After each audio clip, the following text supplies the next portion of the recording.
সবাই ভালো থাকবেন। আন্তর্জাতিক মাতৃভাষা দিবস আজকের।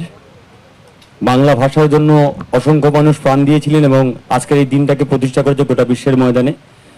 আজকে ঠিক সেই সময় দাঁড়িয়ে পশ্চিমবঙ্গের মাটিতে বাংলার অস্মিতা, বাংলার গৌরব, যেটা নিয়ে বাংলার মুখ্যমন্ত্রী লড়াই করছেন, সঙ্গে আমাদের নেতৃত্ব অভিষেক ব্যানার্জি লড়াই করছেন। এবং আমার মনে হয়েছে যে এই সময়কালে দাঁড়িয়ে বিজেপির বিরুদ্ধে লড়াই করবার জন্য, বিজেপিকে আটকানোর জন্য যেভাবে গোটা ভারতবর্ষে মানুষের কণ্ঠরোধ হচ্ছে, তার বিরুদ্ধে দাঁড়িয়ে বিজেপির বিরুদ্ধে লড়বার জন্য সবচেয়ে বড় শক্তি হচ্ছে তৃণমূল কংগ্রেস। তাই আমি তৃণমূল কংগ্রেসের সঙ্গে এসছি, অভিষেক ব্যানার্জির সঙ্গে এসছি, মমতা ব্যানার্জির সঙ্গে এসছি। বামপন্থী উজ্জ্বল ছাত্র যুব আন্দোলনের সৈনিকদের সঙ্গে ছিলেন।